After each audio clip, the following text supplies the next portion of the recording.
Yeah, Reza, please. You can just introduce yourself first and then you can go on. Okay, sure. Well, hello everyone. Good morning, good afternoon, wherever you are around the world. My name is Reza Nazarnejad. I'm talking to you from Tehran. I've studied Bachelor of Law for 4 years in University of Tehran, and now I'm candidate for master's degree in oil and gas law in University of Tehran. And today I'll be presenting about the subject of mediation in Iran and how it evolved in the history and what is the situation right now in the legal system. Now, please let me share the screen.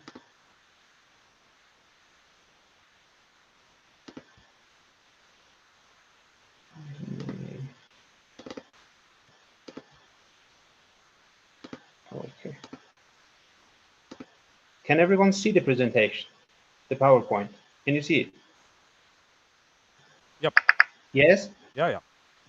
Yeah, okay. Good. Okay, so the subject is about mediation in our culture and traditions, the mediation in Iran.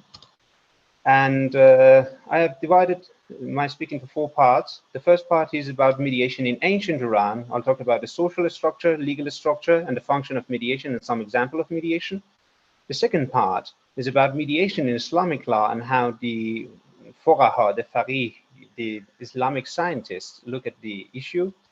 And the third part is about mediation in 2021, how the legal structure is treating the mediation in the system. And at the end, I will have approximately about 15 minutes to have your questions and discuss the matter. The first is mediation in ancient Iran. Ancient Iran is most famous parts of the ancient Iran are 3 empires. The first is the Achaemenid Empire, second one Parthian Empire, and third one is the Sasanian Empire. And you can see their flags here. There are other empires, but mostly because the mediation, as far as I could research, has shaped in the Achaemenid Empire. I will just talk about the legal structure and social structure in that time and how mediation worked in that time. So, welcome to Achaemenid Empire. We have this empire, as Darius, the king Darius said, from northeast to southwest is from the borders of China to the Egypt, Libya, and Ethiopia. From northwest is from Greek, and from southwest it's the northeast of the Indian parts. The structure, the social structure, is that the king of kings is at the top, at the center of every action and all of the structure. At the second part of the pyramid of social structure, there are 7 most powerful Persian and Median aristocrat families, which the king is one of the aristocrats from these families. And Reza, at the third part, there are guardians of kingdoms. Yes. The other slides are not moving. We have just the main slide of yours, that mediation in our culture and traditions. That's the slide we can see. We can't see the You, other side. Yeah. you can Yeah. see the others. Now we can see. Now because you moved. I think Yeah. what you need to do is just do a slide show, and then if you click, then you'll move the slides. So otherwise you have to go to each Oh, side. So okay. if you do the slide show, then it'll Okay. move So them. you didn't see this and this either, No, no, yes? no, no, no. So you'll have to just Uh-huh. yeah, yeah. Okay, so I will just keep it like this if there's no problem. Okay. The second part is the aristocrat families. The third part is the guardians of kingdom. They were known as the Khashasrapan. And I need to give a little explanation in there. The country was divided into different states.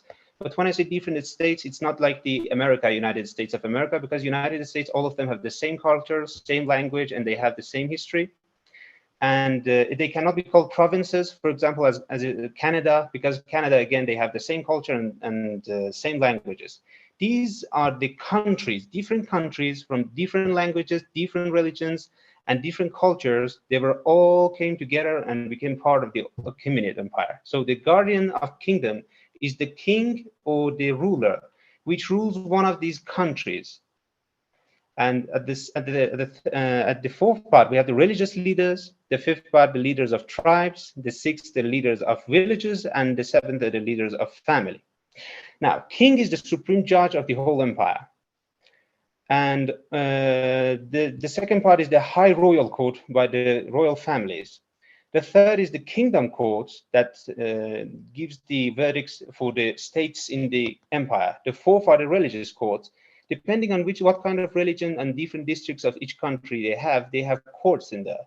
And people can decide to settle their disputes by courts of the Kshatra part or by the religious leaders in religious courts.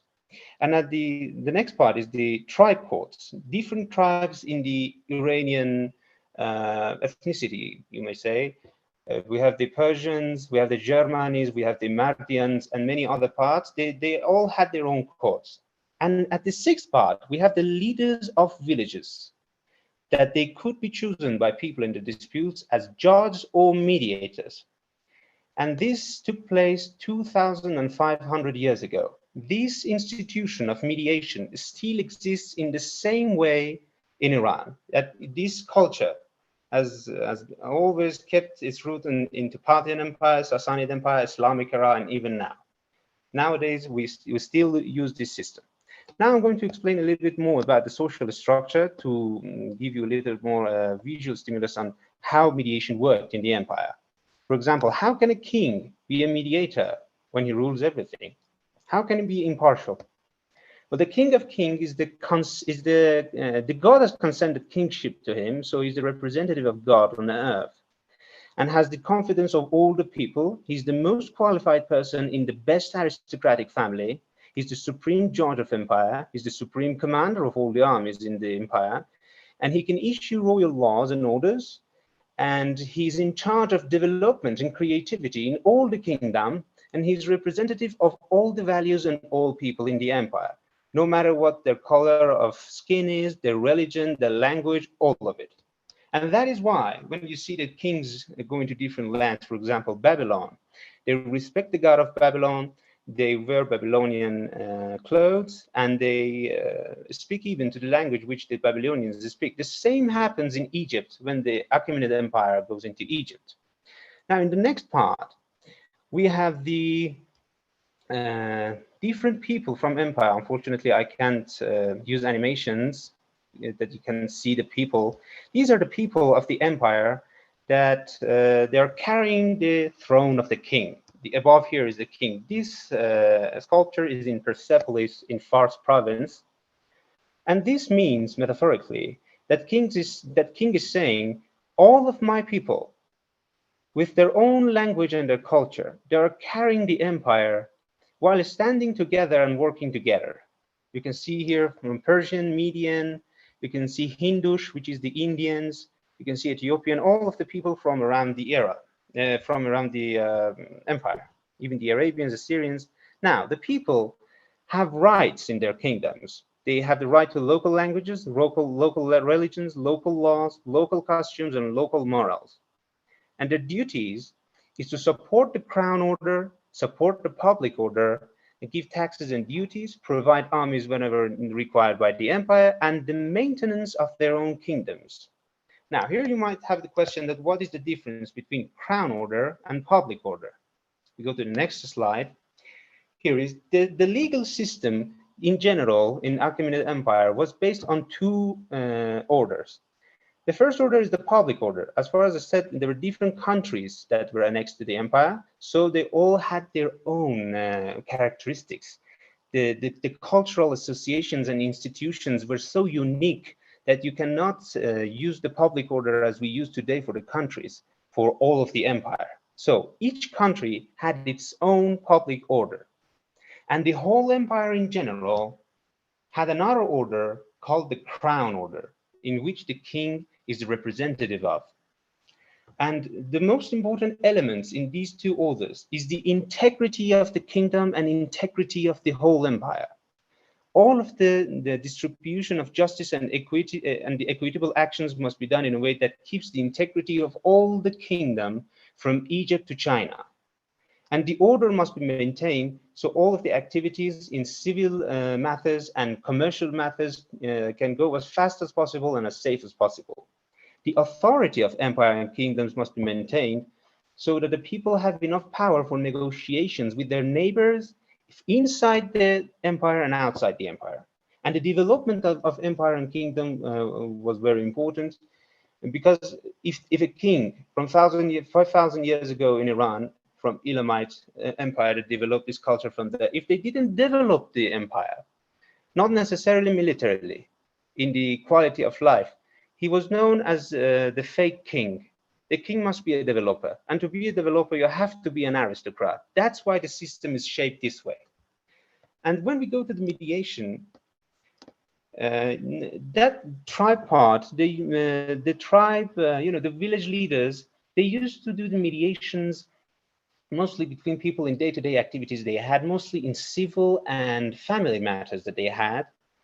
But here we have two examples that you can see them, in civil and commercial disputes and development disputes.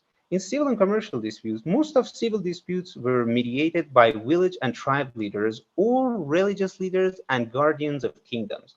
It depended on what class the people who were living in the empire they were at, and how much power they have to go to the higher representative of the kingdom or the religious leader. And they could have chosen between the religious or the guardian of kingdom, depended on the matter. And most of the commercial disputes were mediated by guardians of kingdoms or religious leaders if temples were party of the dispute. Because the commercial matters were one of the most important parts in the empire. The Silk Road passed from whole the empire. The states needed to maintain their commercial power. So if the disputes arose from different merchants in different states, it was the Khashasrapans who came to settle the dispute. And the temples, they were not only a religious part of the country, they also functioned as business centers. So they owned land, they owned different kettles. So if they were part of the dispute, the matter must have been settled in a religious court or by a religious mediator. And the other part is the development disputes. Most of financial disputes between aristocrat families were mediated by a king of kings. Because as far as the empire is that large, you cannot settle the disputes in a way that you say, he's the winner, you're the loser. You need to have friendship mindset in all the empire to keep the things go on their way, go to the right way with the right pace. So that is how king came inside as the mediator. Not always the king had interest in the matters that were settled between the aristocrat families. For example, they had different lands in different countries of the empire. So the king couldn't have control on all of it. There were a lot of assets at that time. We have the records in the archives left from the Achaemenid Empire. So king came as the mediator. He showed them the best way or the better ways that the dispute could be settled for the parties involved, not the king's interest at the time. And most of the kingdom's disputes between guardians of kingdoms were mediated by king of kings. Again, as we said, the culture and religion and languages of all the countries were respected. So again, when dispute arises between two countries or two leaders of the countries, you cannot settle it by saying you're the winner and you're the loser as a judge. It doesn't work in the country. So the king came as a mediator, and he showed the more amicable ways, the more respectful ways to settle the dispute. And now let's go back to this part, to the pyramid of the structure of social structure of the Achaemenid Empire.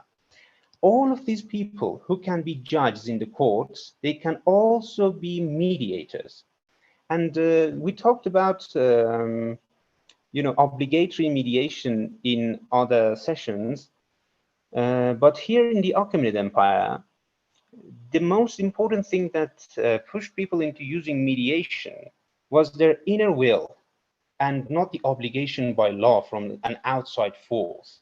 Because the name of the founder, the family name of the founder of the empire is Hachamanesh.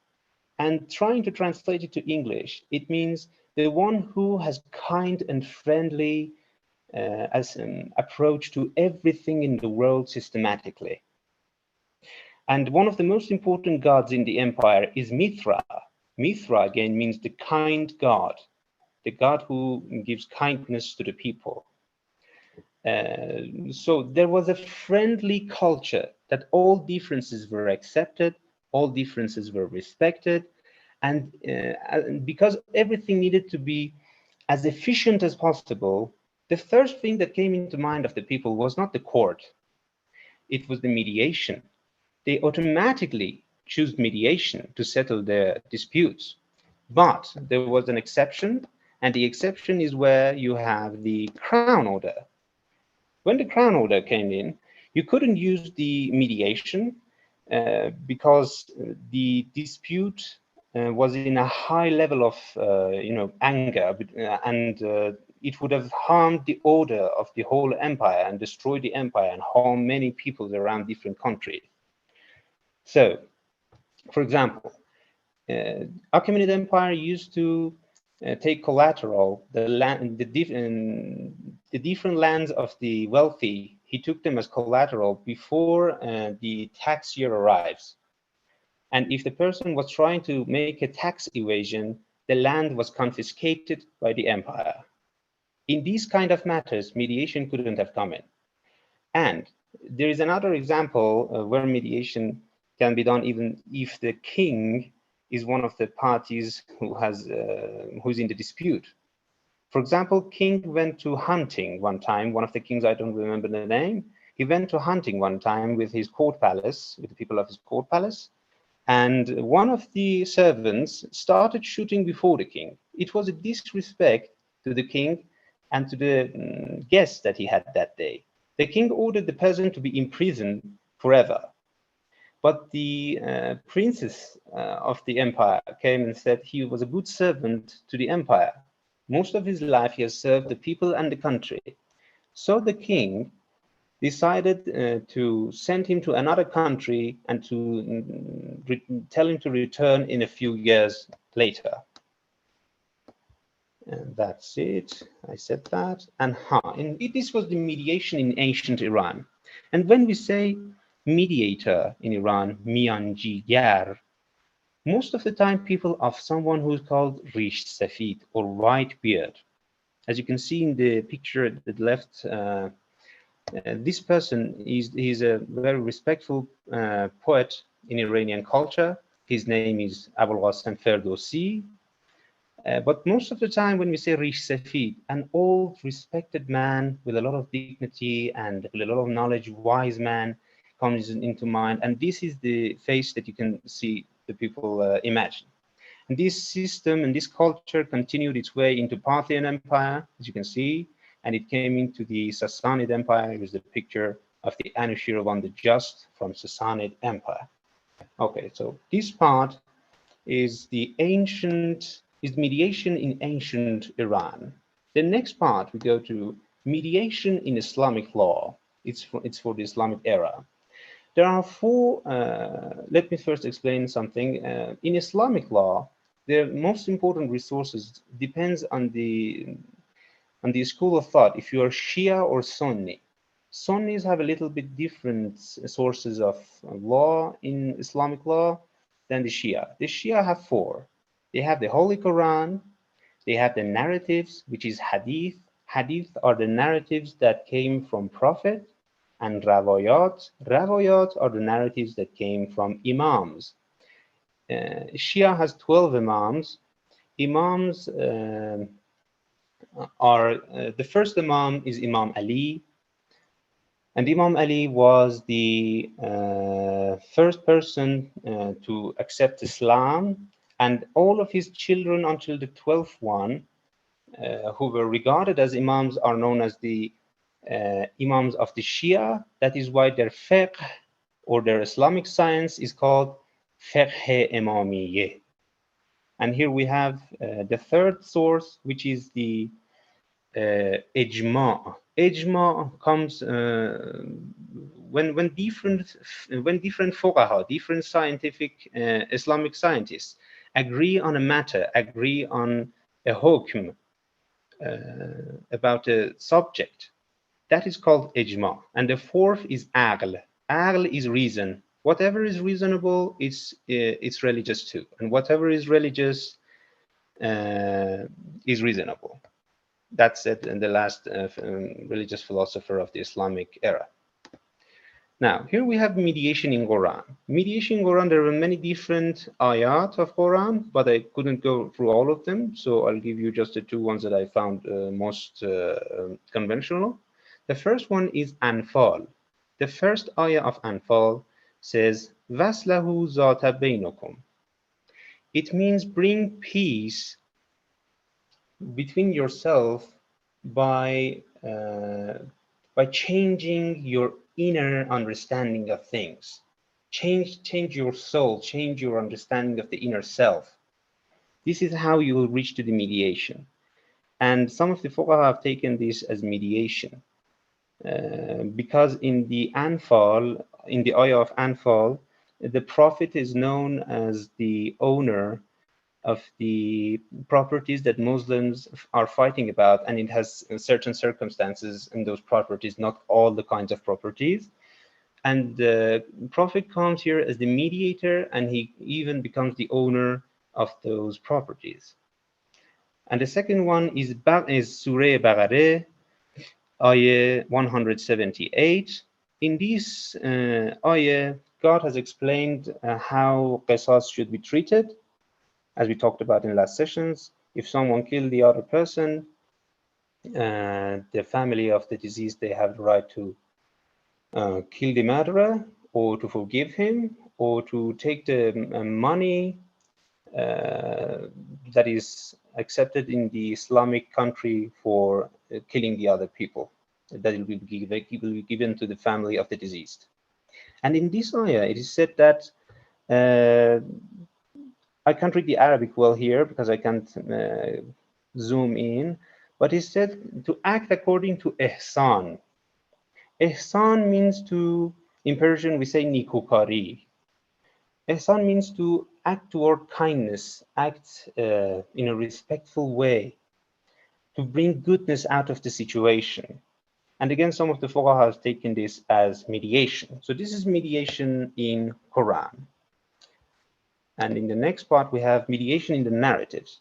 Narratives, as I said, we have hadith and rawayat.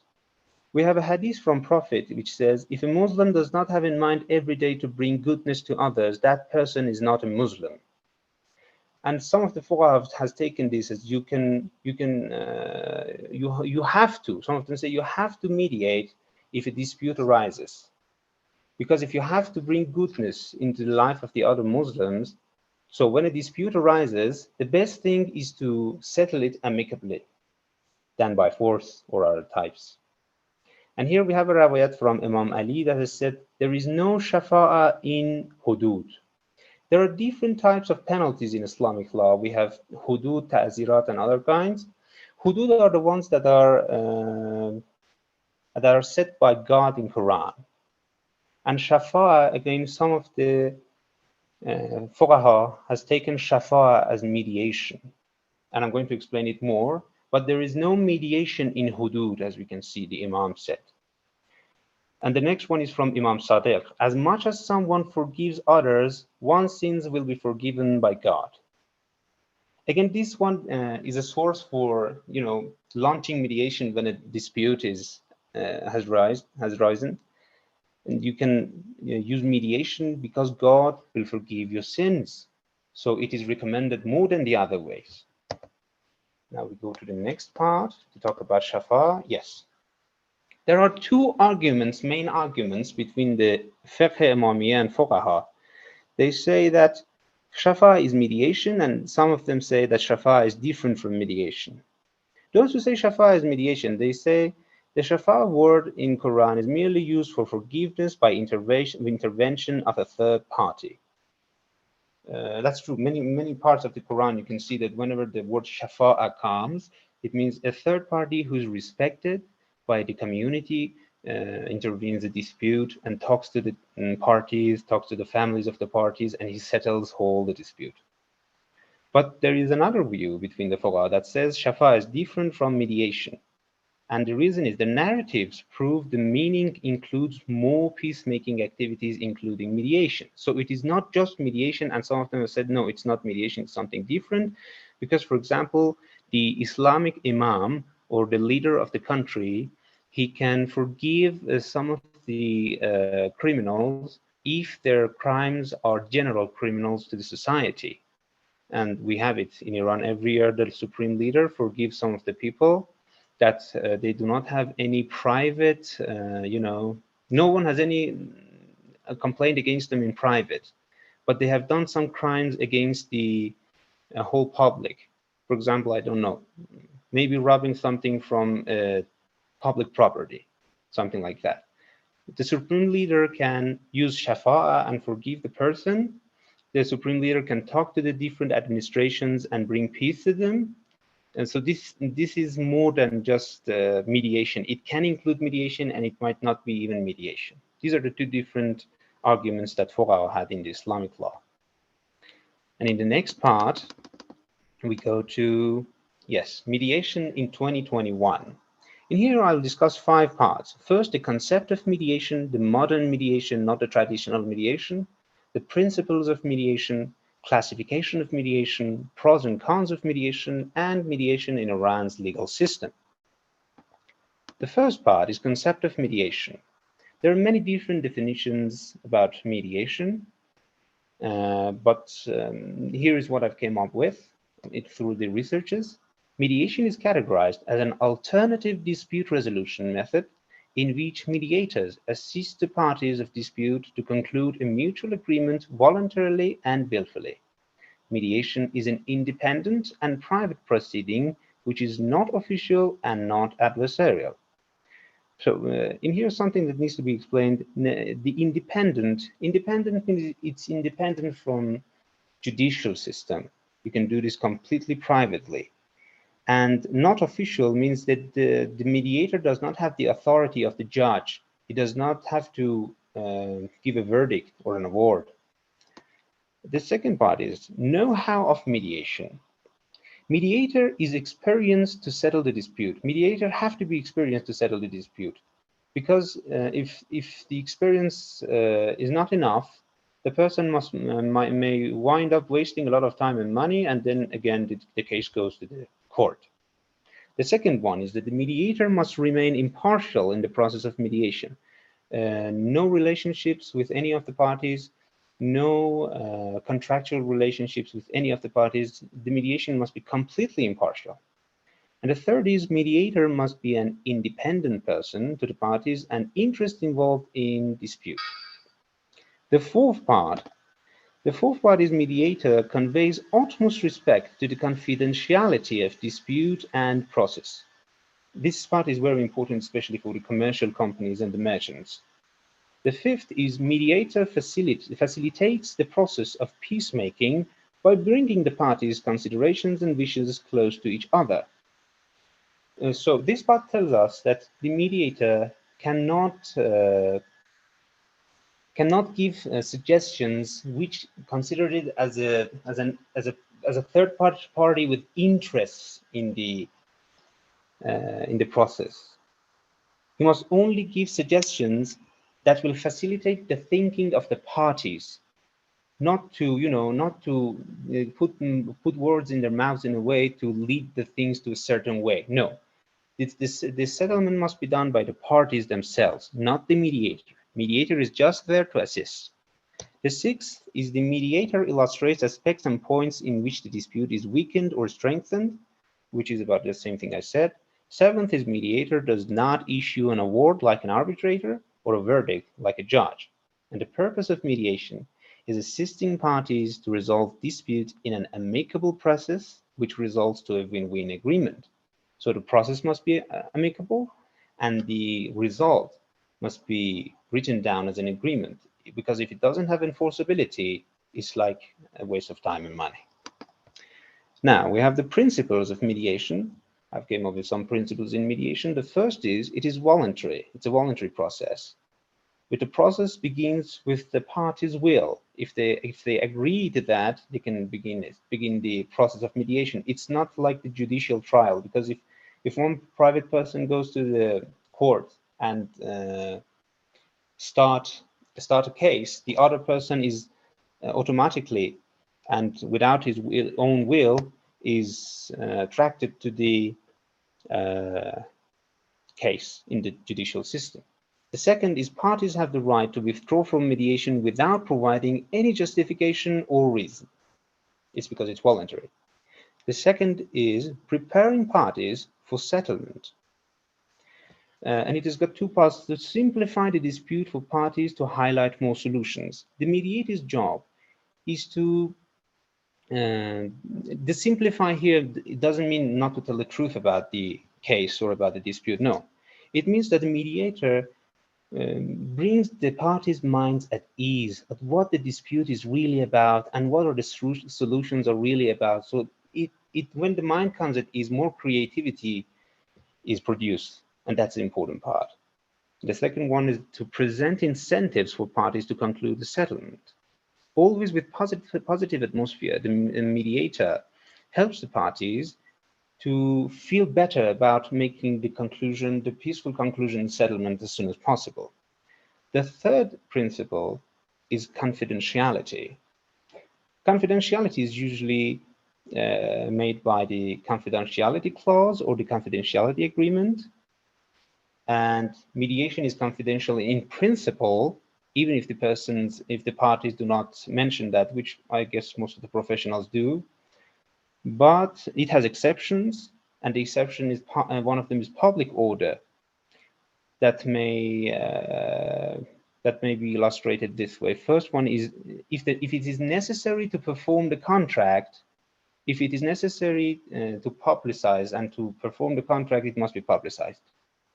The second one is to prevent any kind of damages, physically or unphysically. If it prevents harm, the mediation must be publicized. And the third one, if the parties are committing a crime, the mediator must publicize the mediation. The fourth is, if it is necessary to prove a crime. And here we go to the next principle. The fourth principle is the communication, principle of communication. Communication can be done orally, written, or by statements, or behaviorally. Behaviorally is, for example, like in commercials when the two companies cooperate in the productions. I've got an example there, I saw an example there. And the second one is mediator cannot be addressed as a witness. The fifth principle is that the mediation is dispute-owned resolution. Dispute is resolved by parties based on empowering parties, which is known as self-determination. The principle makes the result closer to justice and equity. There are two important things to have self-determination. The parties must have capacity and be informed and have informed consent. The capacity means health for the private citizens and for the companies and corporations, which is they don't need health, but the other ones are for both the private entities and for the corporations. That the mediation must not be done under any duress. There must not be no frauds involved in whether to dispute the settlement in mediation on how it is done. There must be no errors when the people are communicating. The understandings must be same on the subjects. And the parties must have the authority for the mediation. For example, we have it in corporate delegations. If they do not have enough authority for mediation in some parts of that the mediation is going to reach to a conclusion, this will make the agreement void. And the second is that the informed consent, they must completely be aware of all of the subjects in the dispute and how they're being settled, and have the same asymmetric understanding of all the information in there. Without it, they have the right of rescission, and the whole agreement can be void. And the sixth principle is ensuring the efficiency. Mediation ensures the efficiency because it is faster than the other models of dispute resolution. And as far as there are no judicial systems involved and no lawyers are involved, less expense. They spend less expense in comparison to other methods. And the third is that the parties must be informed about the range of time and expenses which improve self-determination either. There must be a reasonable amount of time that the mediation is done. If the mediation is too short and you try to do it as fast as possible because it's just an advantage, you might wind up with poor results, and the mediation doesn't work that way. The seventh principle is the flexibility principle. All these steps of the process and concluding the agreement, drafting the agreement, and concluding the agreement, all of these parts, both of the parties and the mediation, they must be flexible in reaching this to the settlement. In this part, there is a skill called the concession between parties may come in hand, that two parties, they concession different rights to each other for the sake of the project, for the sake of the settlement, and to keep the relationship maintained. The eighth principle is a principle of neutrality and impartiality. The mediator must have no interest to choose sides between the parties. All of the behaviors of the mediator must be just and equitable, with just an equitable approach. And when the mediator makes trust building, it will improve the amicable atmosphere. The two parties find a respectful person between them that they can say whatever they have in mind and what they really want. And this is really important because it breaks the ice between the two people who are in the dispute, and they feel really easier and more comfortable in talking to the mediator. And that is a key point to solve all the problems. So the neutrality and impartiality is very important. The next part is the ninth principle is to disclose conflict of interest. If mediator finds out that he or she has any conflict of interest with any of the parties, he must immediately announce it, and at the time it will end the process immediately. And if any of the settlements are done while the mediator had conflict of interest with the parties, that conclusion and that agreement is void. The 10th principle is the principle of enforceability of agreement. It's very important because if they just reach to an agreement orally and they don't write it down, don't sign it, nothing is enforceable, and you can't have any guarantees about if it is done or not. So a mediation will be complete with an agreement, with a contract. And in this part, mediation skills and contractual skills both are required. The 11th principle is the principle of transparency of process. This part is very important. It involves 6 elements. The first is the efficiency. When everything is transparent, everything moves faster. They reach to the points that they want. Parties reach to the points that they want. So it brings efficiency. The second is predictability. It means that when the process is done and when the settlement is going to take place, the parties and mediator must have in mind that the settlement must be done in favor of the public order. They call it predictability. The third and fourth are accountability and responsibility for private citizens and the corporations. The fifth is coherence. All the subjects involved in the dispute, all of them must be mediated, all of them must be talked about and communicated about. The sixth is the adaptability, which is the flexibility we talked about.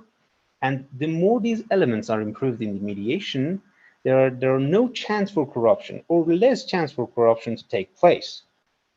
These were all the 11 principles of mediation. The next part is the classification of mediation. There are many different ways that mediation is classified. I could just write a few of them and search a few of them. There are two systems that are categorized. The first is the format-based. It's the private mediation, which is mostly what we were talking about. Two private citizens, they choose mediation and they start a process and they settle their dispute. The second is the court-annexed mediation. In the court-annexed mediation, when the two people go into the court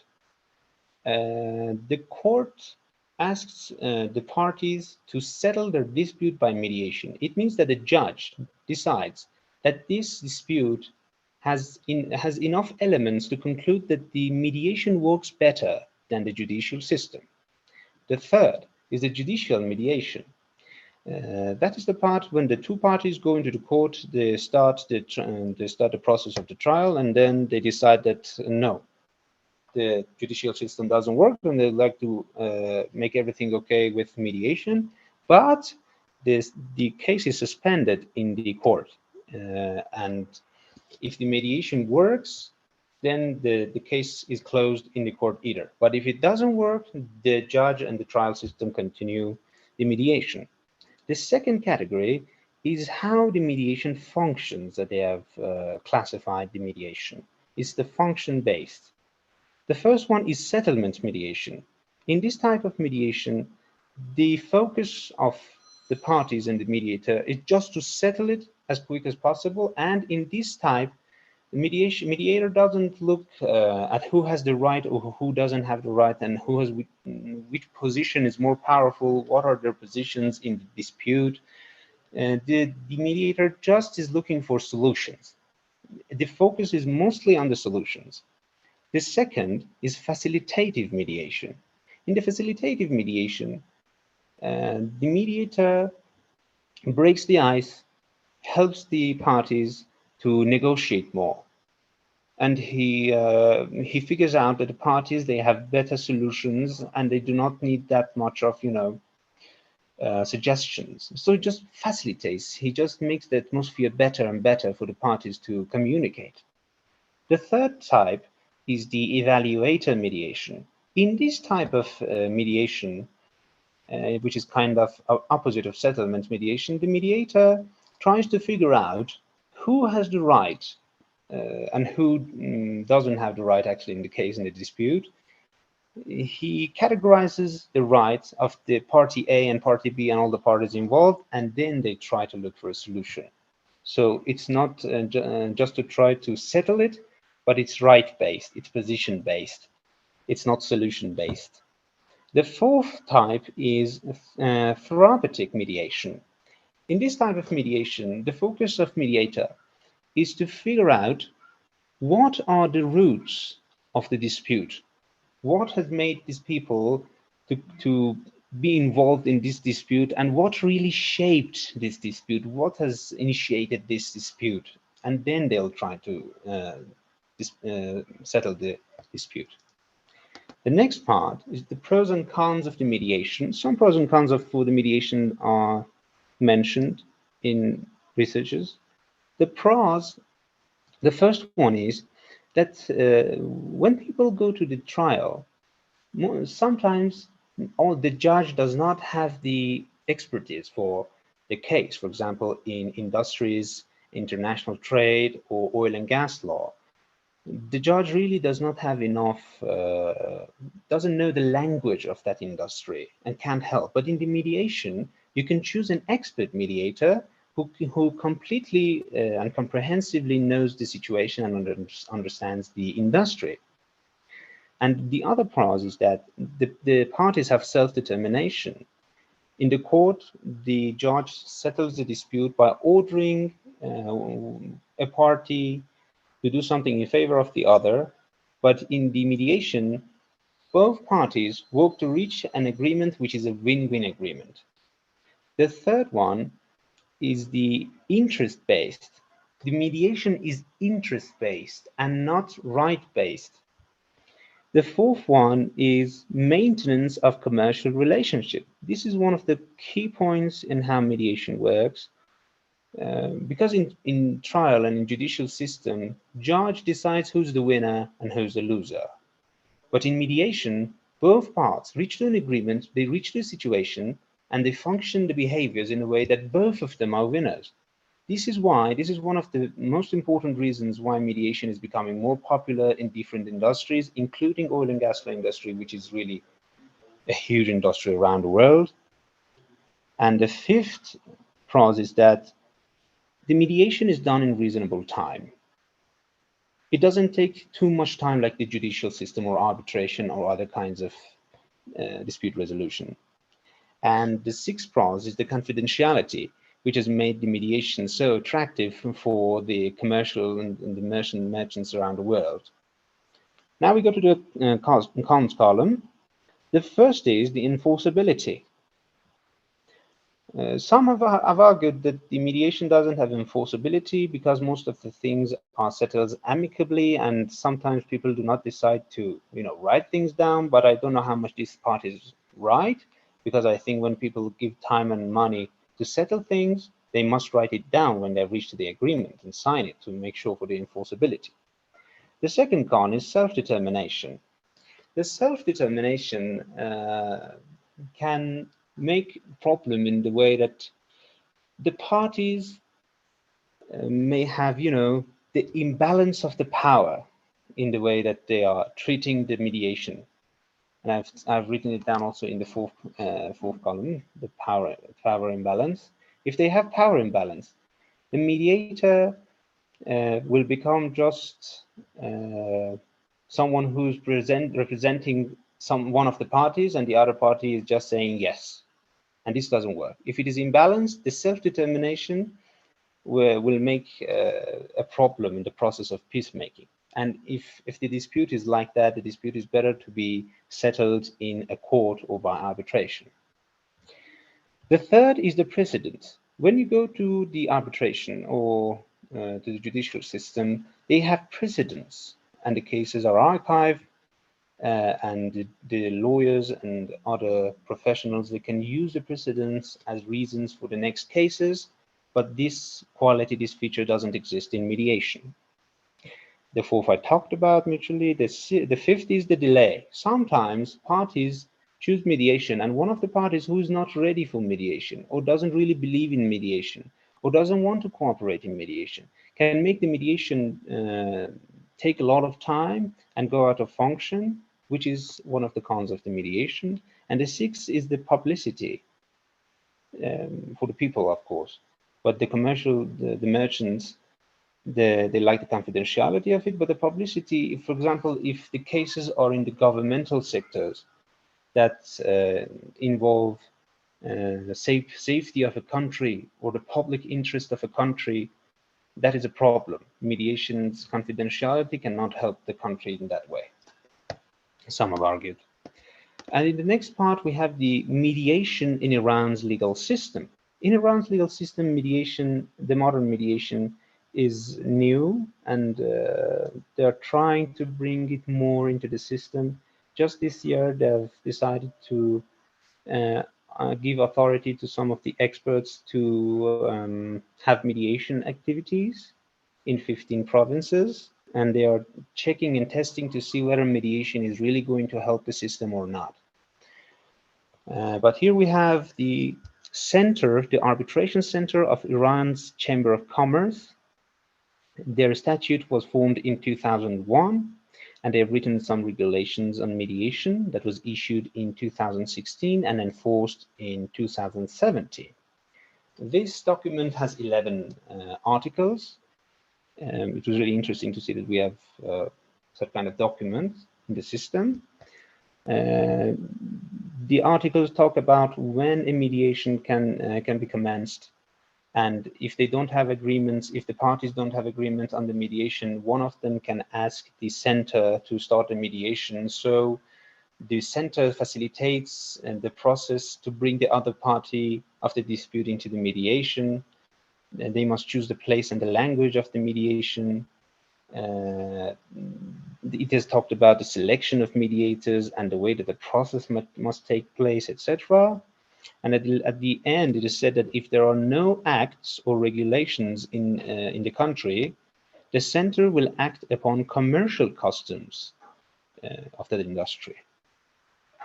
The next part is, here we have 3 different laws in Iranian system that they may hint on or talk about mediation. The first is the Foreign Investment Promotion and Protection Act.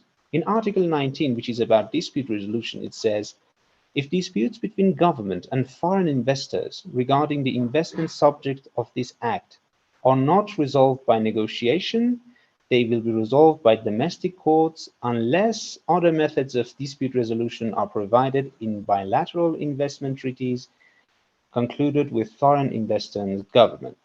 So this is a complementary, article in the law, and if there are other kinds of dispute resolutions in the BITs, which may include mediation, they can use mediation. So it's better than when the BITs are formed between the countries, they include mediation in the treaties.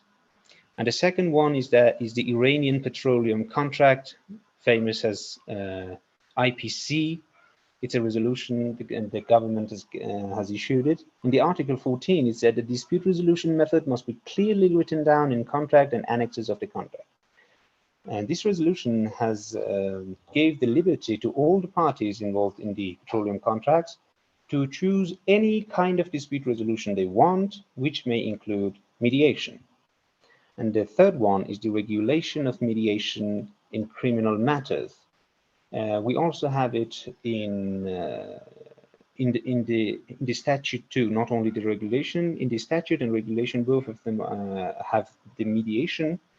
But this one is interesting because it has given the qualifications required for a mediator to have activities in the criminal matters. The A is that the person must be firm. It has as an Arabic word is used there, which is vesaqat. The person must be known as a firm character to do the job, and they have some tests, I guess, for it.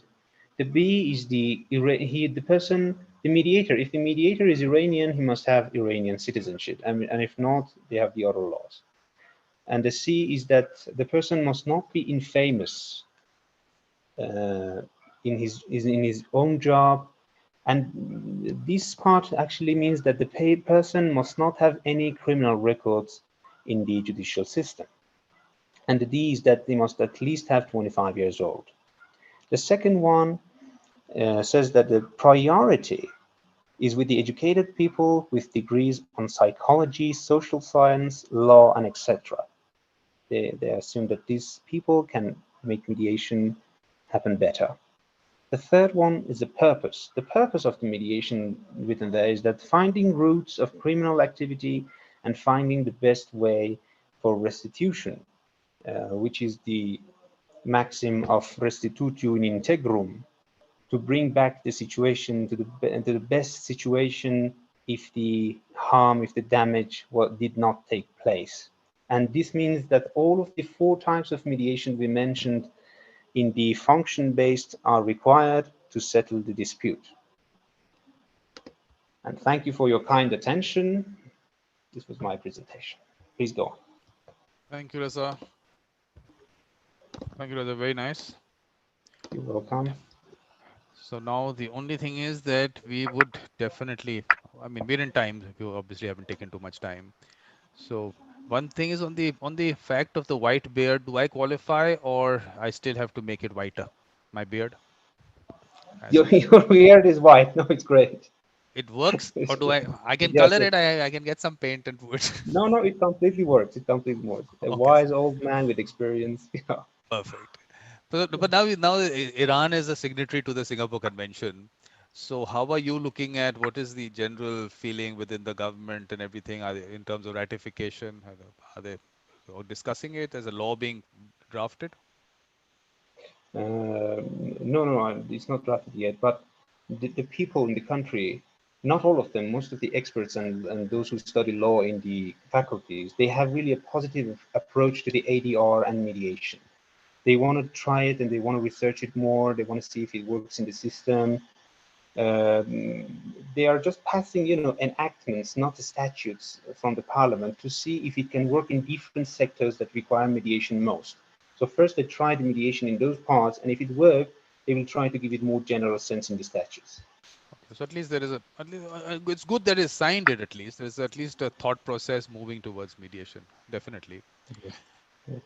But otherwise, you think that within the general public there is a culture of mediation? I mean, do you think there is a feeling to that, or Yes. Among the family members, all around the country, among the family members, when a dispute rises, first they try to settle it between themselves, but if they can't, they always look in their family to the old man of the family, old grandfather. They go to the old grandfather's house and ask for settling and giving them advices on how they can settle the dispute. but The is culture that also exists. something which is prevalent in the communities? Excuse me, I couldn't hear you. Could you Is repeat that the also question? prevalent in the communities, within communities, inside communities also? Inside communities.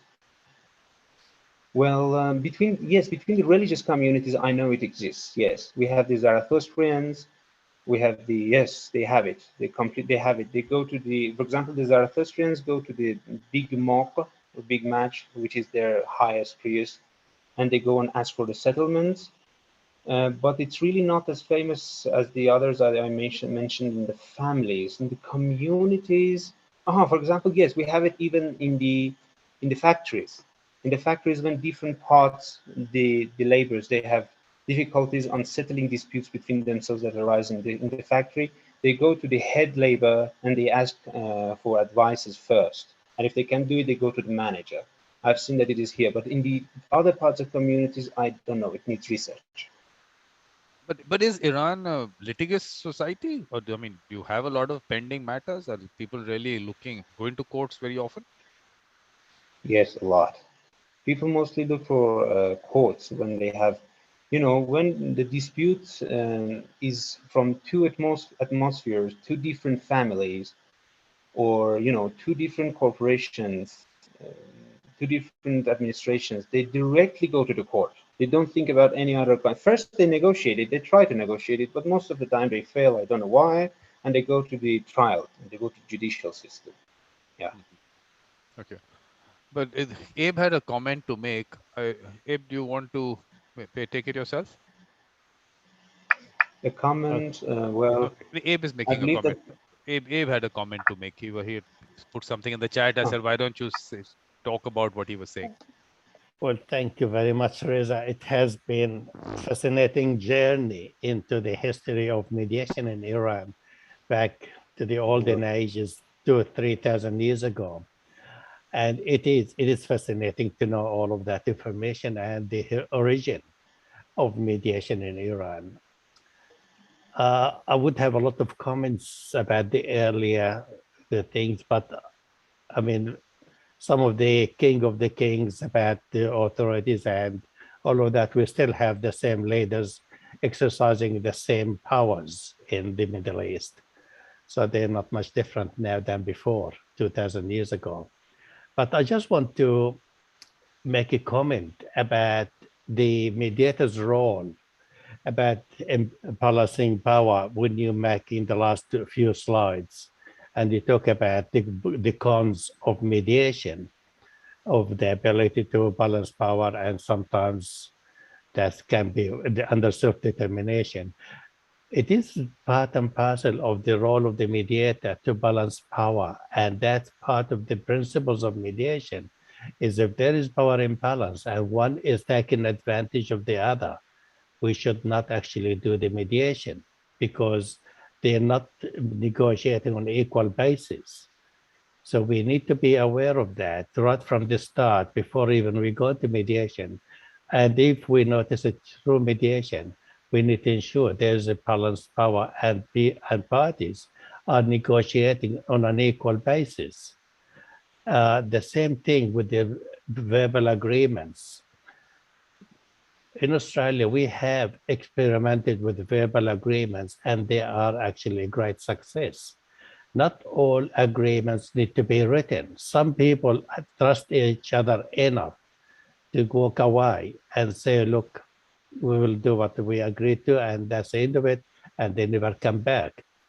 So verbal agreement have a space and room in mediation. The parties demand and actually can dictate what they want. It's not my agreement, it's their agreement, and it is their wishes.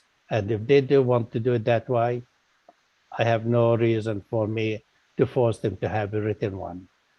As well That's as, yeah, yeah, so there are sort of things that to think. The legality of the agreement, it can be made legal by consent, where they can go to court and say, we want to make this agreement an order by consent. But I think that's And interesting. That's an interesting point you take up, Abe, because mm, of the fact that I keep saying that India has the best law. We use the two words mediation and conciliation. Under the mm, conciliation, which is under a act of parliament, you have to have a written settlement agreement. mm, But within mediation, as the word is used, the best part is that you can use any process, do anything. That end of that, you get a verbal contract because ultimately it's enforceable as a contract. And under yeah, conciliation, it is enforceable as a court decree. So that yeah, luckily we have both of them happening at the same time, which I always yeah, feel is a good thing to have. it is. I just want to add one more about the conciliation. Sometimes we start with the divorce case and we end up with conciliation. not necessarily all mediation don't have conciliation. Sometimes we have whatever. Conciliation is part and parcel of mediation as well and can be explored. No, it is mediation. That's what I keep saying. That under the Yes. UNCITRAL has clarified also that it Mm, is mediation. We were using that word before. So I think yes. this whole discussion and debate keeps happening. But Reza, it's Reza's show. Reza, please, anything that you want to tell us further? You want to make a comment? Anything? Well, to make a comment, well, I believe to bring the culture of mediation more in the world and more in the countries. I believe that the people must have the mindset to bring more respect out of the society and to see everything structurally dynamic, everything is completely in relation with all the elements involved in the country, uh, and they need to be more professional in the way that they are looking at the mediation than the traditional way. It will make the mediation work much better. And the latest ancestral document, that is the mediation 2018, can be a really good example for making legislations in the country. Perfect. But Thank what you very about much. within countries? Within countries, as a, what about mediation within countries? With countries, between countries? On an Oh, international level, are you looking at something happening there? In mediation. Well, we had, for example, Oman, the state of Oman was known as the mediator between Iran and the other countries that the Islamic Republic has disputes with, like America. And now Switzerland is used as mediator between Iranians and the Americans in their commercial disputes. But you know, it's too involved in politics and it's too vague. I'm not a professional in that to say anything in that. Yeah. oh, no, you're professional enough for us. The only thing I always keep listing about this that this country was wanting to or is mediating between countries. I always keep saying that mediation is a person does it.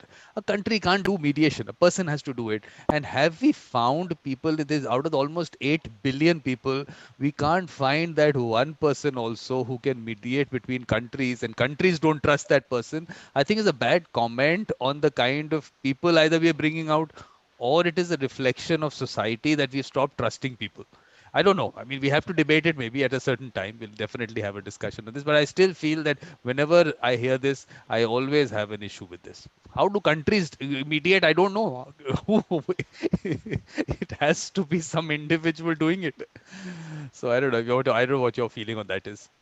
Well, in those trusted persons between different countries, if you want to find them, you have to build those people, and to build that, you need some people who have enough budget to travel around the world to know the really main and original feelings, the principal feelings in the different cultures, to understand the parties well. That we don't have nowadays. Yeah.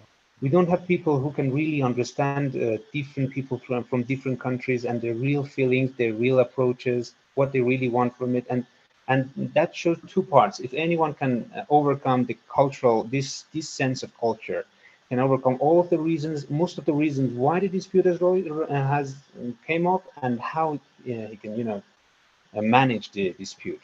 That is the first thing to build mediators. That is required. It helps mediators best, I guess. I think this is a whole movement which has to start from the grassroots level and that whole culture of mediation as we go along. I think that definitely has to happen.